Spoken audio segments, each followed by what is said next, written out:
Enquanto Washington debate como pode ser o futuro, a China já está despejando concreto para construí-lo. Sob desertos, cidades e litorais, projetos estão tomando forma que silenciosamente transformam energia, transporte e o próprio poder. Quando o mundo perceber, a base já estará pronta. Reator de sal fundido com tório. A China está planejando construir uma usina nuclear na borda do deserto de Gobi. Seria a primeira no mundo a usar sal fundido como transportador de combustível e refrigerante. Também seria a primeira a usar o elemento metálico radioativo, tório, como fonte de combustível em vez do urânio tradicionalmente usado em reatores nucleares.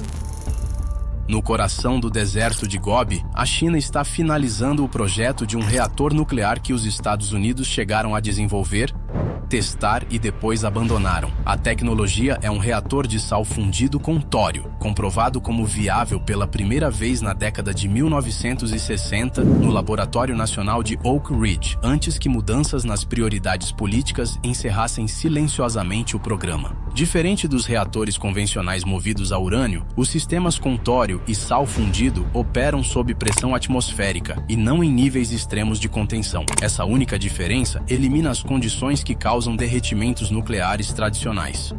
Os reatores também geram muito menos resíduos radioativos de longa duração, e o tório é tão abundante que poderia sustentar a geração de energia por séculos. O reator experimental da China atingiu criticidade em 2021 e agora avança rumo à operação contínua sob supervisão da Academia Chinesa de Ciências. Engenheiros do projeto já reconheceram publicamente que seu trabalho se baseia diretamente na pesquisa americana que foi arquivada, não refutada. A importância desse reator não é um avanço científico, é estratégico. Os Estados Unidos provaram o conceito e seguiram em frente. A China retomou, finalizou o desenvolvimento e agora está em posição de comercializar uma forma de energia nuclear que os inventores originais decidiram não explorar. Rede de transmissão de corrente contínua de ultra alta tensão. Gansu costumava ser um centro de transporte ao longo da Rota da Seda Asiática. Agora é um grande fornecedor de energia no projeto de transmissão de energia de oeste para leste na China. A China opera hoje a maior rede de transmissão de corrente contínua de ultra alta tensão do mundo, um sistema projetado para mover quantidades enormes de eletricidade por vastas distâncias com perdas mínimas. Essas linhas UHVDC conseguem transportar energia por mais de 3.000 quilômetros, perdendo menos de 5% no trajeto, o que permite que energia solar e eólica gerada nos desertos do oeste abasteça, em tempo real, megacidades no leste. O que diferencia essa rede dos sistemas antigos é a forma como ela é gerenciada. Plataformas de inteligência artificial monitoram continuamente a carga elétrica, as condições climáticas, as flutuações de demanda e o estresse da rede. Em vez de reagir após falhas, o sistema redireciona automaticamente a energia com antecedência, prevenindo apagões em cascata antes mesmo que comecem. Já os Estados Unidos ainda dependem de uma infraestrutura fragmentada, construída há décadas, em que sistemas regionais lutam para se coordenar em grande escala. A China tratou a eletricidade como um sistema estratégico nacional, não como um serviço público local. O resultado é estabilidade energética em nível continental e uma rede elétrica que funciona mais como um software adaptativo do que como infraestrutura estática. As cidades de dados que ninguém vê. Sob cidades como Pequim e Chongqing, a China está construindo complexos subterrâneos de dados e logística. Não são bunkers de emergência nem porões, são cidades digitais planejadas, a dezenas de metros abaixo do solo, projetadas para estabilidade térmica e segurança.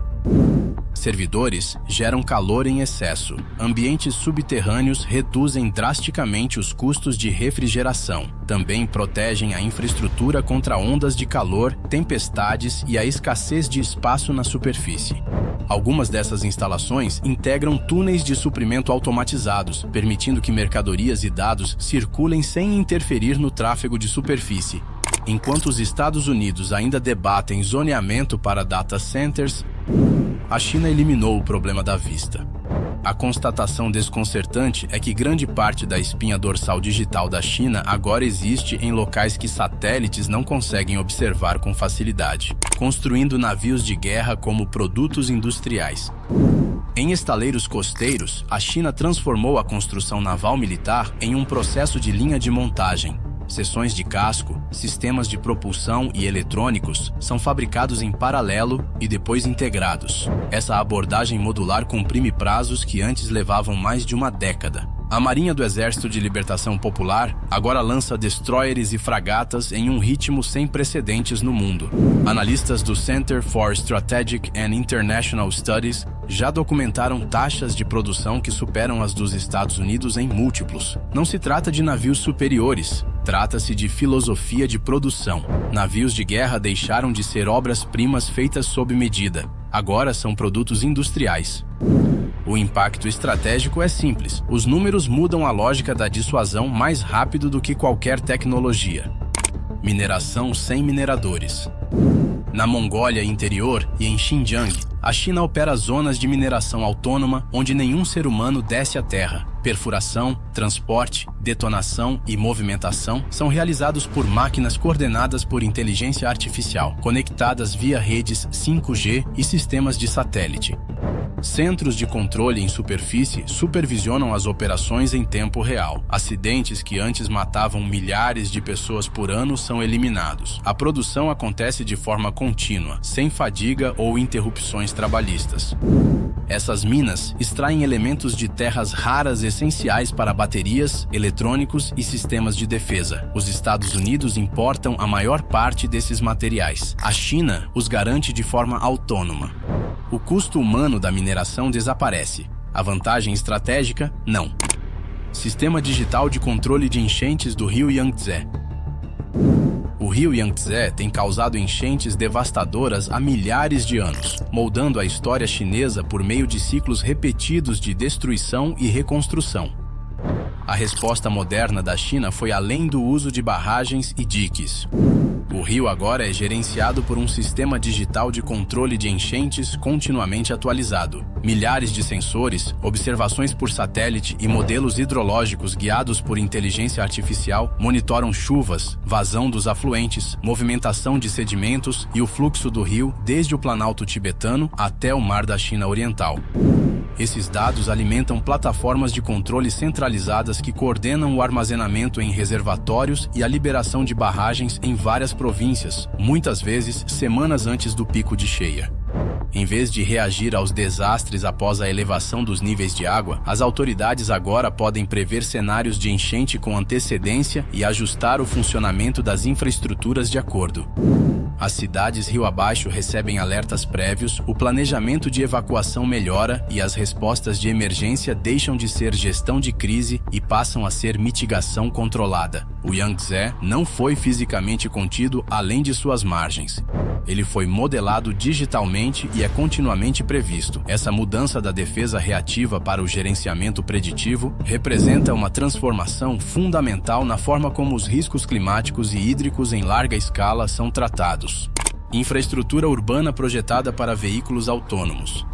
Em novos distritos urbanos desenvolvidos na China, está sendo implantada infraestrutura projetada especificamente para veículos autônomos, mesmo que o transporte totalmente autônomo ainda não seja dominante no mercado.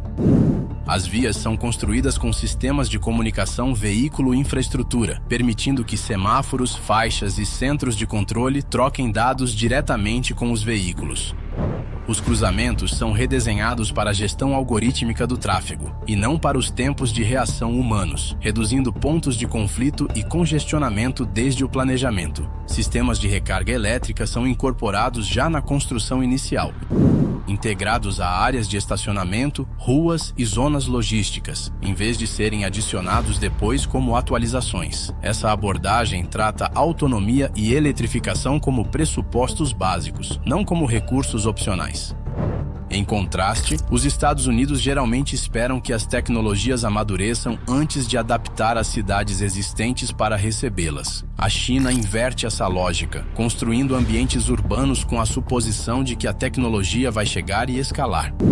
Se o transporte autônomo se tornar padrão, esses distritos estarão prontos para operar imediatamente, sem necessidade de reformas estruturais. Em outros lugares, as cidades enfrentarão décadas de adaptações caras. Mais uma vez, o fator decisivo não é a invenção, mas quem constrói primeiro e se adapta depois. O choque vindo da China não é espetáculo. É acúmulo. Cada projeto, isoladamente, parece administrável, até familiar. Juntos, formam um sistema que assume a liderança pela preparação e não pela reação. Os Estados Unidos não deixaram de alcançar um único avanço, perderam o padrão. Enquanto um país debatia os riscos, o outro os aceitava e construía mesmo assim.